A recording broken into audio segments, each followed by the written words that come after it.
Kita bersyukur kita boleh berjumpa kembali dalam ibadah raya yang keempat ini. Tentunya kita bersyukur atas pemeliharaan anugerah Tuhan yang sungguh besar dalam kehidupan kita. Bagaimana kita boleh ada sampai di titik ini di minggu terakhir bulan November. Sebentar lagi kita akan memasuki bulan yang penuh dengan sukacita oleh karena kasih Allah yang besar yang sungguh luar biasa itu telah dilimpahkan kepada saya dan saudara sebagai orang yang percaya kepadanya. Mari bersama-sama kita akan belajar satu kebenaran firman Tuhan masih dalam bulan November seri Murid Kristus yang Sejati. Dan malam hari ini saya ingin menyampaikan bagian dari murid Kristus yang sejati, yaitu loyal atau setia dan rela berkorban. Mendasari kebenaran firman Tuhan malam hari ini, murid Kristus yang sejati, yang loyal, yang setia, yang rela berkorban. Mari bersama-sama kita membuka Alkitab kita mendasarinya dari kitab Kisah Para Rasul pasal yang ke-20 ayat yang ke-24. Satu ayat saja menjadi perenungan kita malam hari ini. Tentunya nanti ada beberapa ayat yang kita akan buka bersama-sama untuk memperlengkapi dan menguatkan kita sekalian. Kisah Rasul pasal yang ke-20 ayat yang ke-24. Oleh Lembaga Alkitab Indonesia, Kisah Rasul pasal 20 di ayat 13 sampai dengan ayat yang ke-16, ayat yang ke-17 sampai dengan ayat yang terakhir diberi perikop perpisahan Paulus dengan para penatua di Efesus. Mari bersama-sama kita membaca ayat yang ke-24 dengan keras dan kuat. Saya mengajak kita membaca bersama-sama Kisah Rasul pasal 20 ayat yang ke-24. 1, 2, 3. Tetapi aku tidak menghiraukan nyawaku sedikit pun, asal saja aku dapat mencapai garis akhir dan menyelesaikan pelayanan yang ditugaskan oleh Tuhan Yesus kepadaku, untuk memberi kesaksian tentang Injil kasih karunia Allah. Demikian jauh pembacaan firman Tuhan. Berbahagialah kita yang tidak hanya membaca, kita menyimpan dalam hati lalu kita mempraktekkan dalam kehidupan kita sehari-hari. Saya ingin menampilkan sebuah iklan kepada Bapak Ibu sekalian, tapi kita tidak fokus pada iklan tersebut. Kita fokus pada satu orang yang ada di iklan itu, karena di iklan itu ada dua orang yang terkenal. Mari mulai diputarkan iklan tersebut. Kekuatan alam begitu dahsyat. Mbah Marijan, Chris John, dua lelaki pemberani. Manusia pemberani adalah manusia yang dapat menaklukkan rasa takut itu sendiri.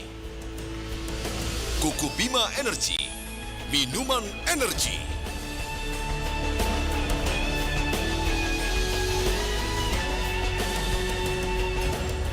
Kuku Bima Energy, selera lelaki pemberani. Mungkin ada orang di tempat ini yang tidak mengenal salah satu dari dua orang itu. Dua orang itu adalah dua orang yang terkenal di Indonesia.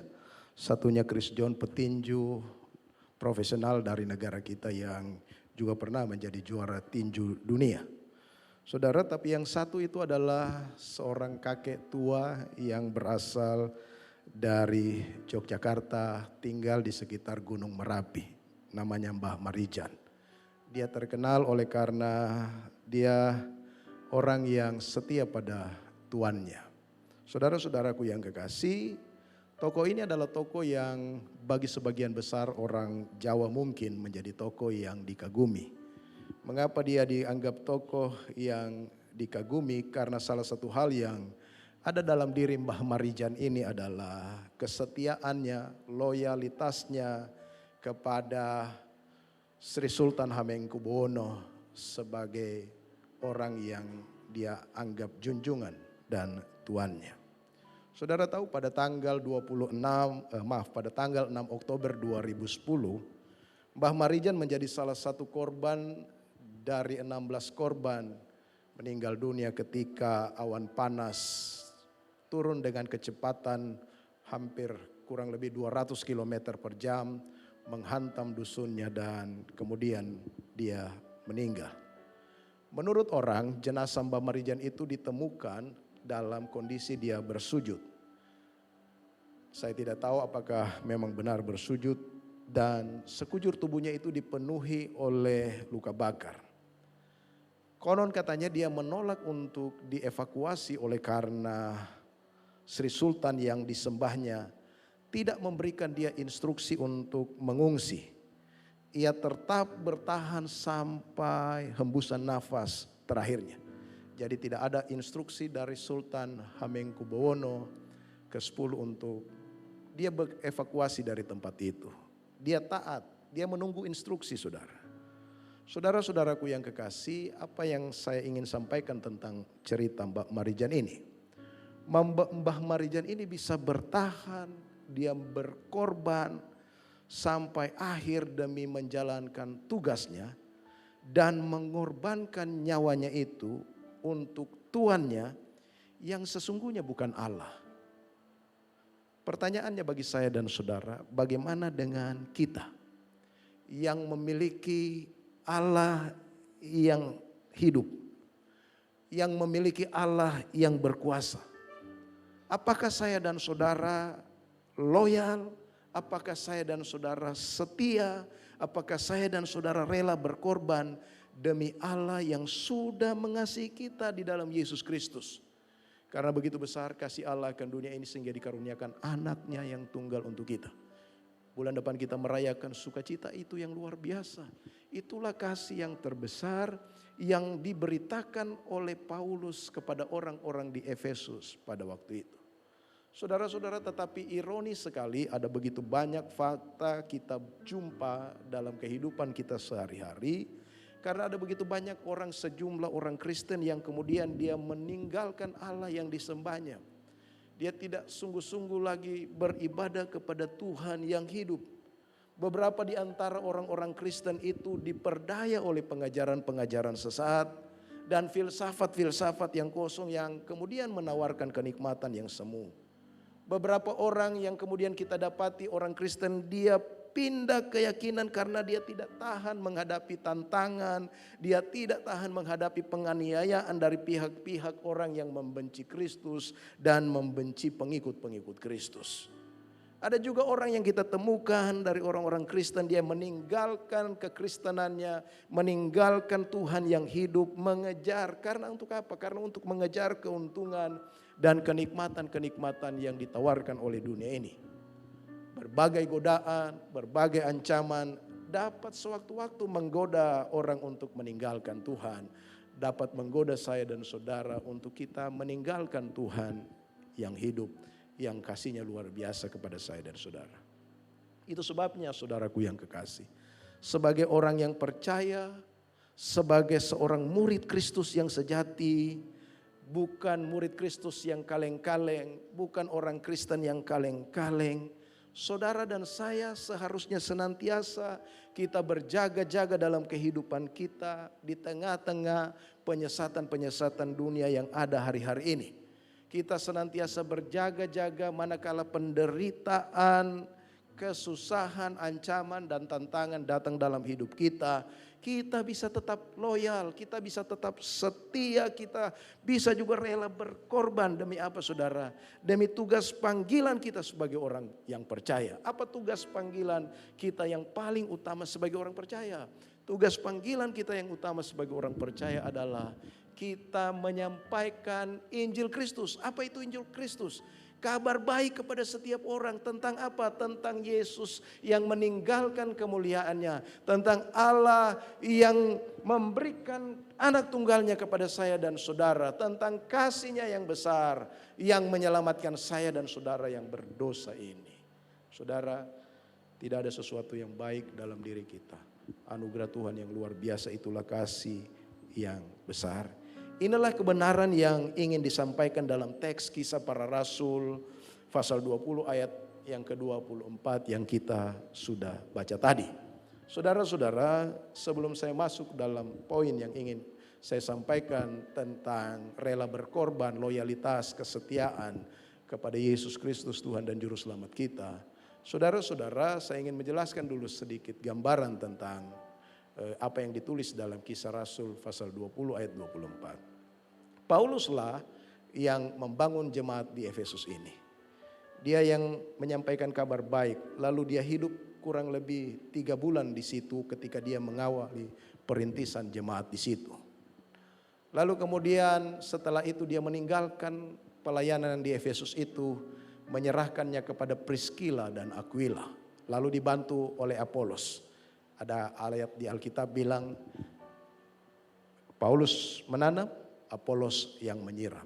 Saudara-saudaraku yang kekasih di dalam Tuhan, 3 bulan Apolos dan Priscilla Aquila melayani jemaat itu. Tahun berikutnya Paulus datang kembali ke jemaat di Efesus itu.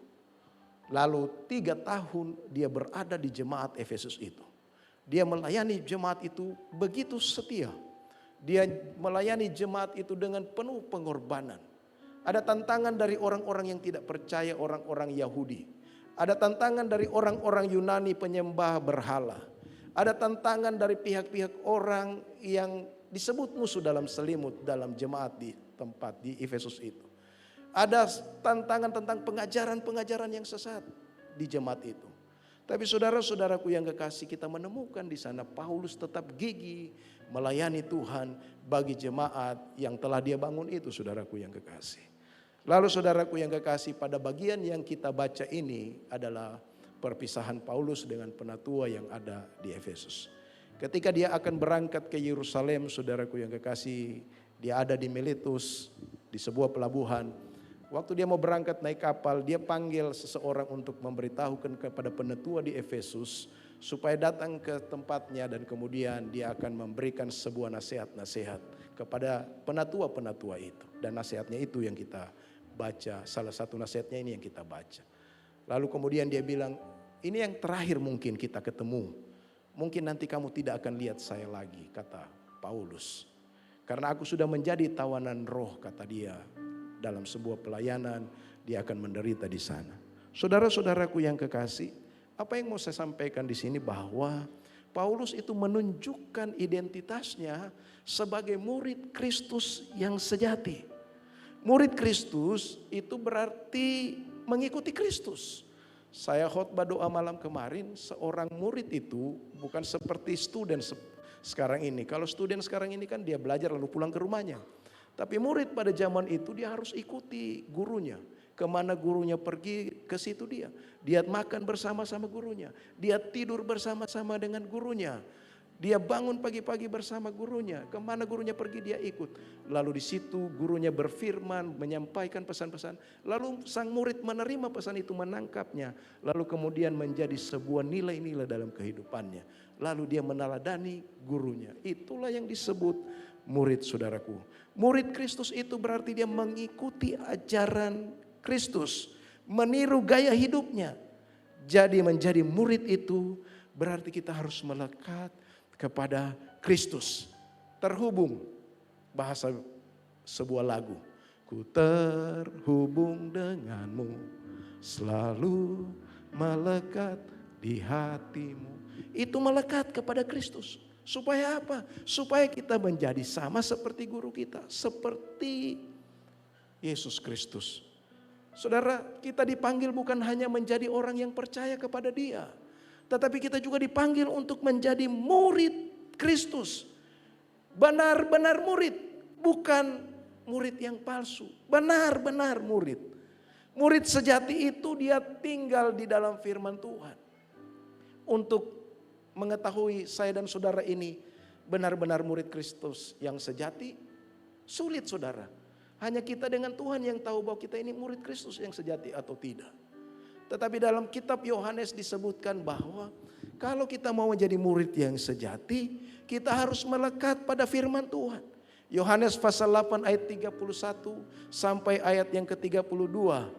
Maka katanya kepada orang-orang Yahudi yang percaya kepada, jikalau kamu tetap di dalam firman-Ku, kamu benar-benar adalah murid-Ku. Jadi kita bisa menjadi murid kalau kita tinggal di dalam firman, menetap di dalam firman. Bukan sewaktu-waktu ada di dalam firman, tidak.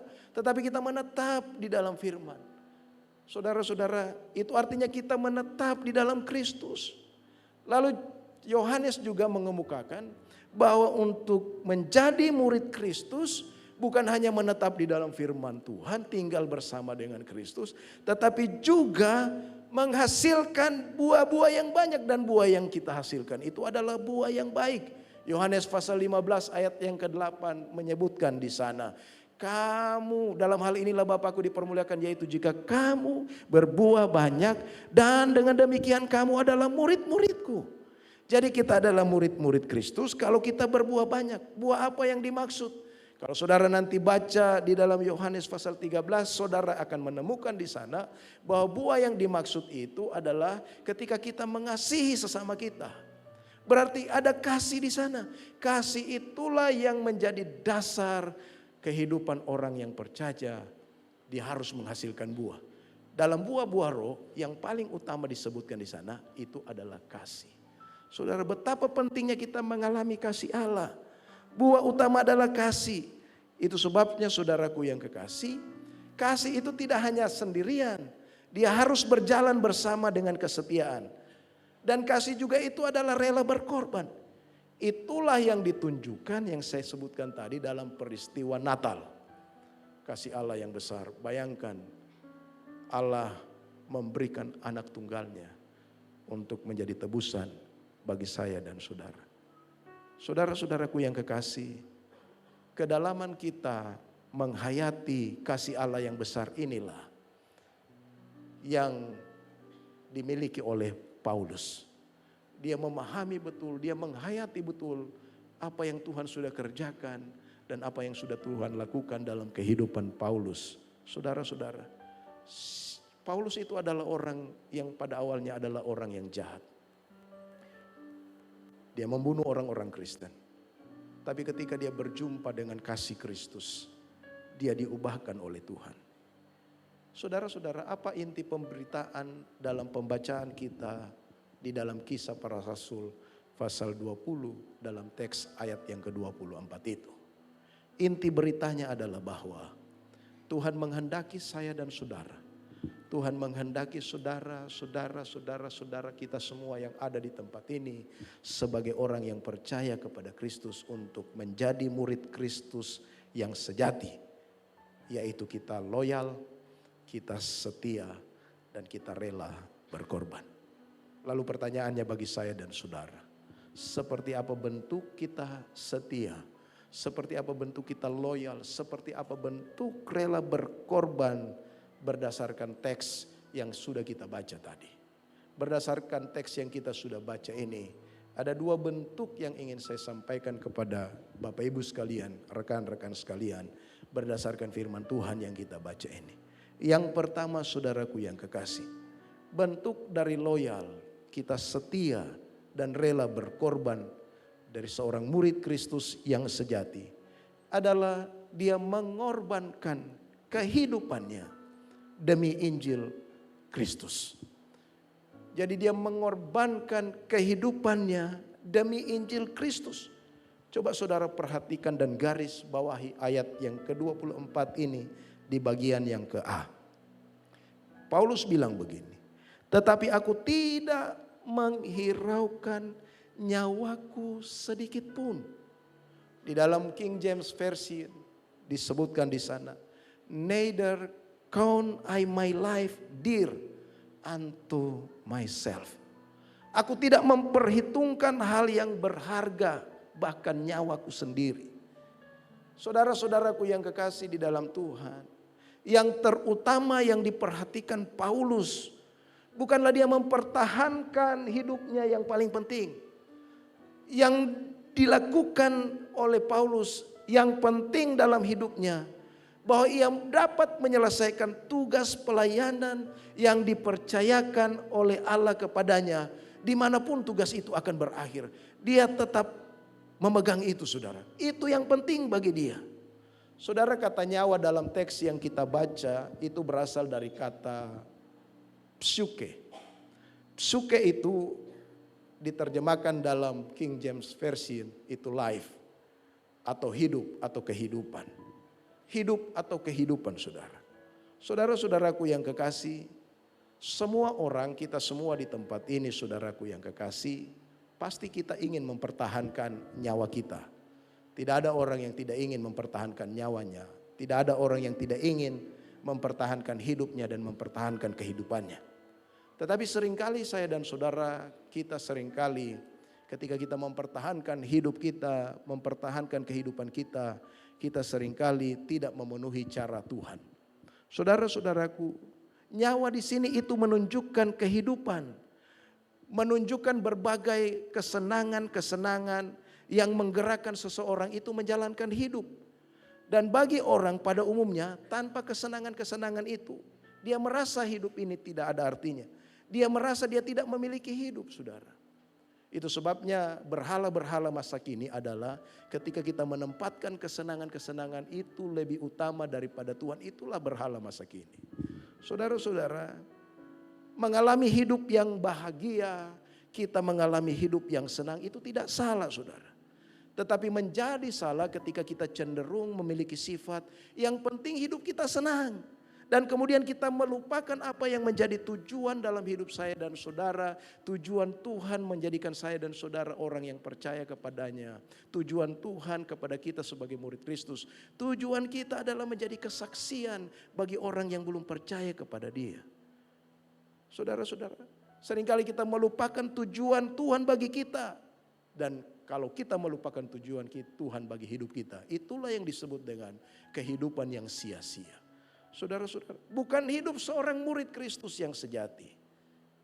Apa yang menjadi kesenangan saudara yang seringkali menyita saudara sehingga saudara tidak berani berkorban, mengorbankan kehidupan saudara bagi Tuhan? Apa yang seringkali menyita kehidupan saya dan saudara? Sehingga seringkali kita lupa untuk memberi hidup kita demi Kristus. Seringkali kita lupa apa tugas kita sebagai orang yang percaya kepada Dia. Seringkali kita lupa menjadi kesaksian. Paulus tidak demikian, saudara. Saudara, dia rela berkorban demi apa? Mengorbankan kehidupannya demi Injil Kristus. Karena itu tugas utamanya, dia tahu itu tugas utamanya. Tugas utama kita itu, saudara. Kita dipanggil. Paulus mengorbankan kehidupannya. Dia mengorbankan kesenangannya, statusnya, jabatannya. Dia korbankan semuanya itu. Dia itu bukan orang sembarangan, dia orang hebat. Dalam tataran orang Yahudi, dia adalah salah satu bagian dari Sanhedrin, pemimpin-pemimpin agama pada waktu. Dia belajar dari seorang yang pintar namanya Gamaliel. Dia memiliki status yang luar biasa. Lahir dari sebuah suku yang luar biasa. Tapi kemudian di Filipi dia menyebutkan itu semua sampah dalam hidup. Ketika dia mengenal Kristus. Saudara, banyak kita bangga dengan kehidupan kita. Kita bangga kalau kita sudah hebat dan sebagainya. Kita bangga kalau kita sudah memiliki segala sesuatu. Tapi Paulus tidak demikian. Tidak masalah kita punya segala sesuatu di dunia ini. Tapi kemudian kalau itu kita pakai untuk kehidupan memuliakan Tuhan. Nah, itu tidak menjadi sia-sia. Berkorban bagi kemuliaan Tuhan. Supaya hidup kita tidak menjadi sia-sia. Saudara-saudara, di Ohio pernah ada seseorang bernama Jack Whittaker. Dia memenangkan lotre sebesar 315 juta US dollar. Itu kurang lebih 1,5 sampai 2 triliun. Bayangkan kalau saudara kita pegang uang saja puluhan juta itu, wah ini 2 triliun. Wah 1,5 sampai 2 triliun. Dia menangkan lotre. Dia kadang-kadang pergi ke gereja. Waktu dia terima jumlah uang sebesar itu, dia beri perpuluhannya ke gereja. 2 triliun mungkin sekitar 200 M atau 20 M.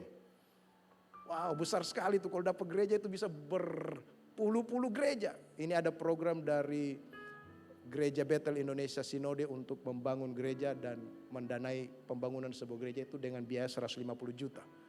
Satu gereja 150 juta dana dari pusat untuk gereja yang betul-betul belum terbangun. Itu program dari Badan Pengurus Pusat Gereja Bethel Indonesia.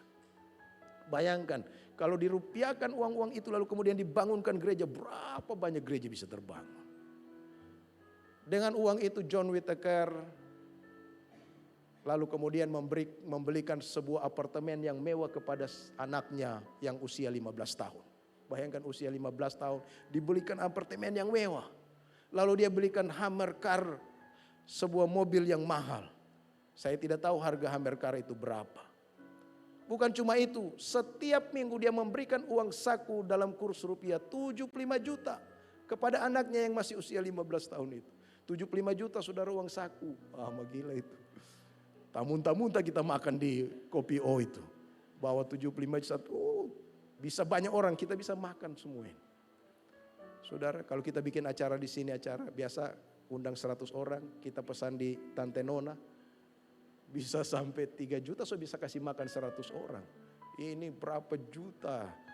75 juta tiap minggu dia dapat. Sudah. 1 bulan bisa 300 juta itu anak dapat. Tapi anak itu apa yang dilakukan? Dia berpesta pora, dia terkena drugs. Apa yang juga dilakukan oleh papanya Jack Whittaker. Jack Whittaker ini pindah-pindah ke nightclub, gonta-ganti pasangan. Saudaraku yang kekasih. Lalu dia juga drugs. Dia kalau marah atau ada masalah, dia lari ke alkohol. Saudaraku yang kekasih di dalam Tuhan, anaknya mati. Ketika anaknya mati, dia menyesal, saudara. Saudara, itulah hidup yang sia-sia. Tidak memuliakan Tuhan, tidak berkorban bagi Tuhan. Saudara dipercayakan oleh Tuhan, mungkin saudara menjadi mahasiswa. Mari menjadi mahasiswa, selesai lalu kita bekerja, bekerjalah untuk kemuliaan nama Tuhan. Lakukanlah apa yang Tuhan percayakan padamu, mari kita berkorban. Ada banyak hal yang perlu kita kerjakan untuk demi Injil Kristus itu. Banyak hal yang bisa kita berkorban bagi pekerjaan Tuhan. Saudara ingat peristiwa Yesus disalib? Ketika Yesus disalib, waktu dia tertati-tati membawa salibnya. Ada seorang yang bukan mau pergi lihat Yesus disalib. Dia mau pergi dalam perayaan Paskah orang Israel. Simon dari Kirene, dia berasal dari Libya. Dia datang di tempat itu, tiba-tiba dia disuruh pikul salib itu. Tapi karena dia memikul, dia berkorban waktunya, dia berkorban tenaganya pikul salib yang berat itu. Saudara tahu kehidupannya luar biasa. Akhirnya dia bisa percaya Yesus. Lalu kemudian kita melihat keturunannya yang namanya Rufus. Rufus itu percaya. Lalu Paulus bilang, aku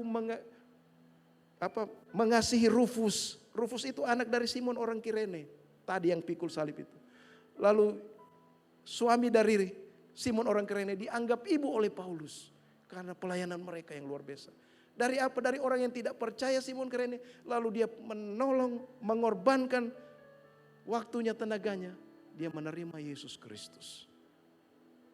Mari kita ambil bagian di dalam mengorbankan apa yang ada pada kita untuk kemuliaan nama Tuhan.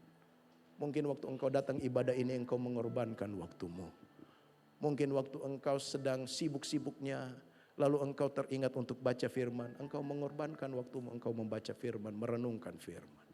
Engkau berdoa bagi Tuhan. Mari kita berkorban, banyak hal yang bisa kita lakukan. Paulus, dia rela berkorban bagi kehidupannya untuk demi Injil Kristus. Itu hal yang pertama yang dapat kita pelajari dari teks pembacaan kita, loyal dan setia. Yang kedua, saudaraku yang kekasih, bentuk loyal, setia dan rela berkorban seperti apa dari murid Kristus yang sejati. Bukan hanya dia merelakan kehidupannya demi Injil Kristus. Tetapi yang kedua dan yang terakhir, dia bertekad setia melayani sampai tuntas demi Injil Kristus. Dia bertekad melayani sampai tuntas. Coba saudara baca di bagian B dari ayat yang tadi. Ayat 24. Asal saja aku dapat mencapai garis akhir dan menyelesaikan pelayanan yang ditugaskan kepadaku.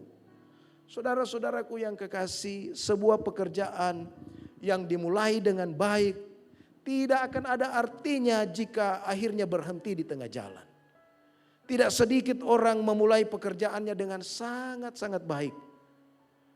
Dia melakukan perencanaan, lalu disertai dengan pengorbanan yang luar biasa. Tapi kemudian saudaraku yang kekasih, pekerjaannya itu tidak terselesaikan dengan baik. Tapi beda dengan Paulus, saudara. Paulus punya tekad yang membara, tekad yang baja. Kenapa tekad ini muncul? Karena dia mengasihi Kristus luar biasa. Dia bertekad untuk menyelesaikan, menuntaskan tugas pelayanan dengan baik. Itu artinya apa? Dia setia kepada Tuhan untuk menuntaskan tugas utama itu. Tugas memberitakan Injil kasih karunia. Paulus sama sekali tidak kendor. Sedikit pun dalam tekadnya menuntaskan pelayanan. Sekalipun ada banyak ancaman, sekalipun ada banyak kekurangan, sekalipun ada banyak masalah dalam kehidupannya. Tetapi kalau kita membaca kisah hidup Paulus ini, kita akan menemukan betapa gigihnya dia melayani dan setia. Bahkan dalam pelayanannya itu dia tidak mengambil keuntungan. Dia menjual, membuat tenda, lalu kemudian tenda yang dihasilkan dia jual. Dia pakai itu untuk memuliakan Tuhan, memberitakan Injil demi Injil Kristus. Kalau saudara baca nanti ayat 19 dan ayat 23, bagaimana hal-hal yang dialami selama dia melayani jemaat di Efesus itu. Ada penderitaan, ada tantangan. Saudara, begitu banyak orang Kristen yang menjadi ironi karena mereka seringkali tidak memegang teguh kesetiaan. Manakala bahaya datang, ketika ada banyak masalah, ada banyak penderitaan, kekurangan, ancaman, lalu orang kemudian tidak setia kepada Tuhan. Saudara, padahal sifat yang diinginkan dari seseorang itu adalah kesetiaannya. Kalau saudara baca di Amsal pasal 19 ayat 22. Amsal 19 ayat 22, sifat yang diinginkan pada seseorang ialah kesetiaannya. Lebih baik orang miskin daripada seorang pembohong. Saudara-saudara, sifat yang diinginkan pada seseorang itu ialah kesetiaannya. Saya kasih contoh, saudara. Betapa sering kita mendengarkan ada banyak orang-orang Kristen bercerai. Padahal di awal ketika dia pacaran, ketika dia akan menikah, begitu mesra luar biasa. Saling mengasihi, saudara. Lalu kemudian ketika mereka menikah, mereka berjanji di hadapan Tuhan, berjanji di hadapan jemaat. Aku Antolagoy, menerima engkau sebagai istriku yang sah. Aku akan merawatmu, mendidikmu dan sebagainya. Kalau saudara dengar janji nikah, aku Stefani menerima kau Antolagoy sebagai istriku suamiku yang sah. Aku akan tunduk kepadamu.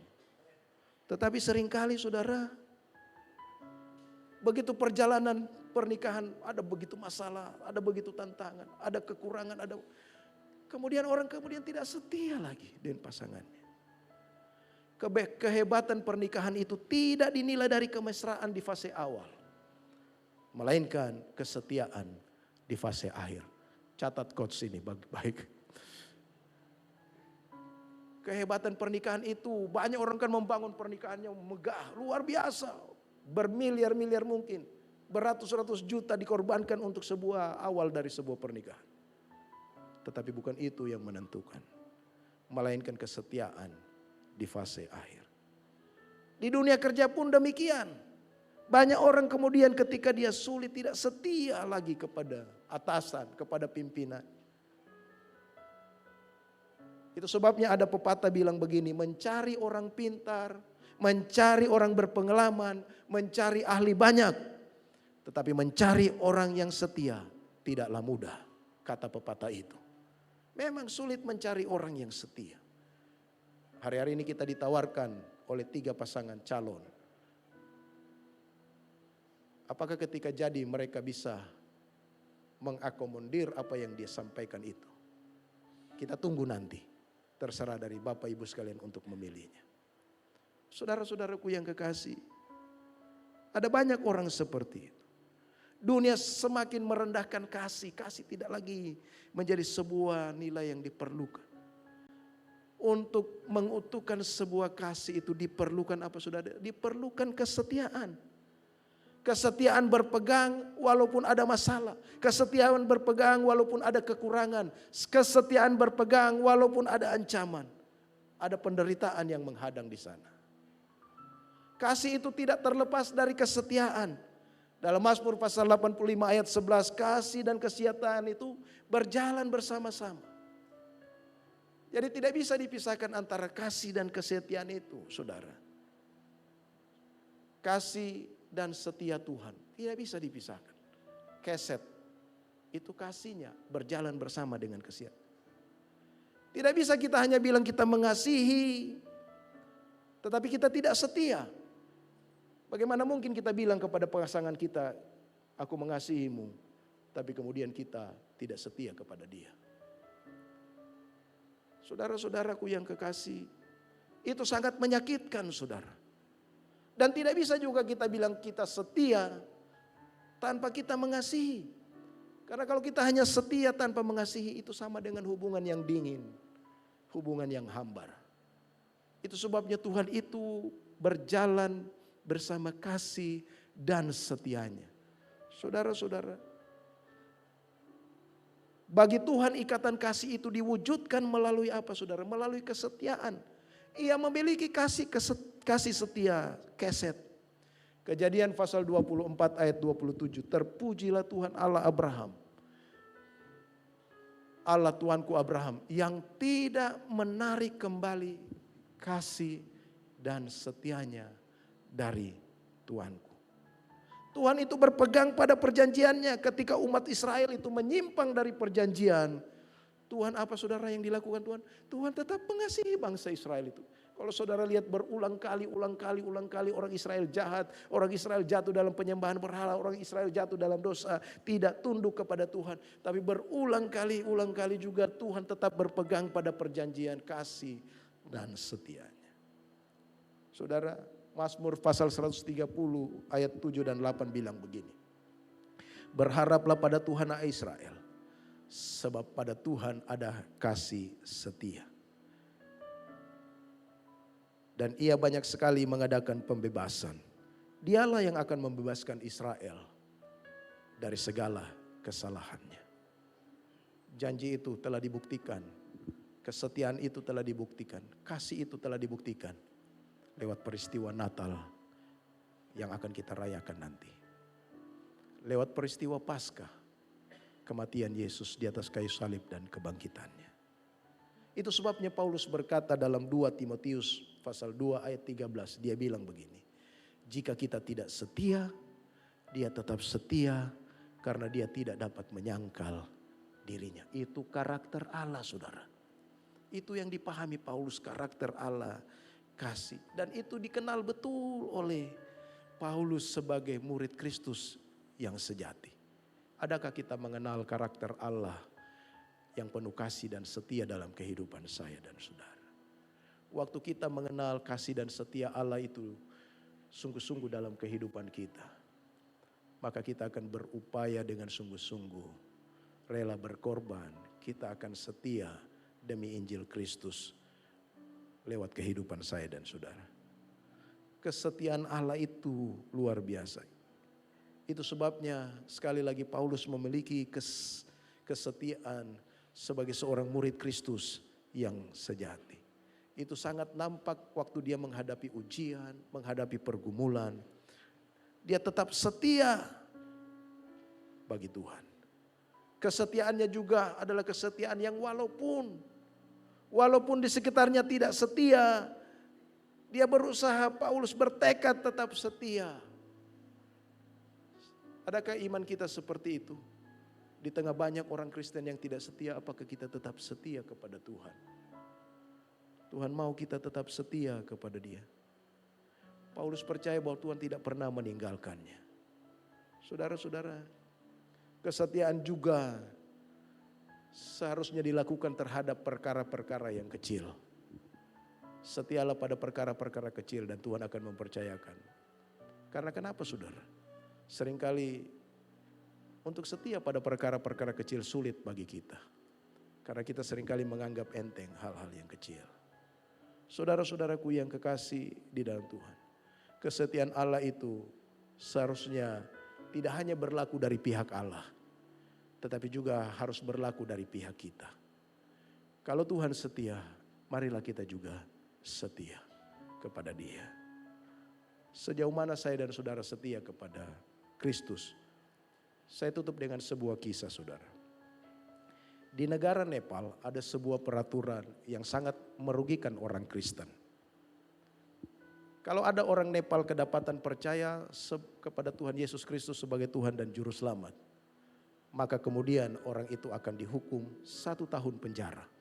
Wah, itu sangat merugikan orang Kristen. Satu kali ada 6 orang, kemudian mereka diinjili dan kemudian mereka percaya Yesus sebagai Tuhan dan Juru Selamat. Lalu ditahulah oleh polisi aparat keamanan, lalu diperingatkan kepada 6 orang ini sebelum mereka akan dibaptis esok harinya. Sehari sebelum dibaptis, polisi datang kepada 6 orang ini. Kalau kamu tetap pada pendirianmu, kamu mau tetap dibaptis dan terima Yesus sebagai Tuhanmu dan kamu jadi Kristen, kamu akan diborgol dan kamu akan dimasukkan di penjara dan dipenjara selama 1 tahun. Ke-6 orang ini tetap pada pendirian mereka. Esok harinya mereka melaksanakan sakramen baptisan. Ketika ibadah sakramen baptisan sudah diawasi polisi, mereka dibaptis, saudara. Setelah selesai dibaptis ke-6 orang ini, selesai ibadah itu, lalu polisi kemudian datang memborgol ke-6 orang itu dan membawa ke penjara dan dipenjara selama 1 tahun. Beberapa waktu kemudian ketika mereka ada di penjara, seorang misionaris dari Australia datang menjenguk mereka. Waktu dijenguk, saudara, dan berbincang-bincang, dan kemudian pendeta dari Australia ini, misionaris dari Australia ini akan pulang dan akan berdoa. Lalu ke-6 orang itu bilang kepada misionaris ini, jangan berdoa kepada kami supaya kami cepat keluar, tetapi berdoalah kepada kami supaya kami tetap setia berada di penjara ini selama 1 tahun. Berdoalah kepada kami, bukan hanya kami ada di penjara ini supaya tetap setia, tetapi waktu kami keluar dalam kehidupan kami sampai akhir hidup kami, berdoalah kepada kami supaya kami tetap setia kepada Tuhan. Saudara-saudaraku yang kekasih, kita dipanggil bukan hanya jadi orang percaya, tetapi saya dan saudara juga dipanggil menjadi murid Kristus. Sebagai murid Kristus, marilah kita jadi murid Kristus yang sejati. Kita dipanggil untuk setia dalam hidup sehari-hari kita. Kita dipanggil untuk setia melayani Tuhan. Tuhan percayakan pelayanan, mari kita setia melayani Tuhan. Melayani di mana saja, melayani di sekolah, di keluarga, di mana saja. Melayaninya dengan setia. Mari kita setia membaca firman Tuhan, kita setia merenungkan firman Tuhan. Mari kita setia terhadap pacar kita, mari kita setia kepada istri kita, suami kita. Mari kita setia kepada persahabatan kita. Saudara-saudara, saya kutip dari Bigman Sirait almarhum sebuah kalimat begini.